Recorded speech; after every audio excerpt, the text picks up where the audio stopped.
പിന്നെ അതിനുശേഷം സാറിൻ്റെ അടുത്ത് നിന്ന് പിന്നെ ഇപ്പം വോക്കൽ പഠിക്കുന്നത് ദത്താത്രേയ വെലൻകാർ എന്ന് പറഞ്ഞ സാറിൻ്റെ അടുത്ത്. അദ്ദേഹത്തെ ഇതേപോലെ ഇങ്ങനെ തെരഞ്ഞ് ബാംഗ്ലൂർ വരെ എത്തി. അദ്ദേഹത്തിൻ്റെ അടുത്ത് എത്തിയതാണ്. അപ്പൊ അദ്ദേഹത്തിന് കീഴിൽ ഹിന്ദുസ്ഥാനി പഠിക്കുന്നത്. ഓൺലൈൻ ക്ലാസ് അല്ലേ? ഓൺലൈനും ഉണ്ട്, അല്ലാതെ ഓഫ്ലൈൻ അന്ന് ഞങ്ങൾ പോയി പഠിക്കുന്ന ഒരു രീതി. അവരൊക്കെ ഇപ്പോഴും ഒരു ഗുരുകുല വിദ്യാഭ്യാസ രീതിയാണ്. വീട്ടിൽ താമസിച്ച് ഞങ്ങളിപ്പോ ഒരു വെള്ളിയാഴ്ച പോയി കഴിഞ്ഞാൽ സാറ്റർഡേ സൺഡേ അവിടെ നിന്നിട്ട് സാറിന്റെ വീട്ടിൽ ഇപ്പോഴും അങ്ങനെയാണ്. സാറിന് അതാണ് താല്പര്യം.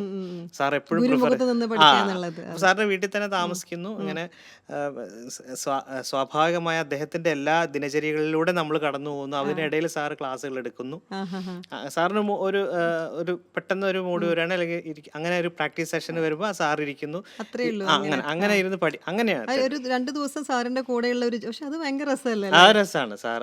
അനുഭവങ്ങളും പിന്നെ കൂടുതൽ എന്ന് പറയുന്ന നമുക്ക് ഈ കൾച്ചർ, സാർ ഹിന്ദിയാണ് കൂടുതൽ സംസാരിക്കുക. നമ്മള് പിന്നെ അല്ലെങ്കിൽ കന്നഡയാണ്. കന്നഡ ഒട്ടും അറിയാത്തോണ്ട് ഹിന്ദിയിൽ നമ്മൾ അഡ്ജസ്റ്റ് ചെയ്ത്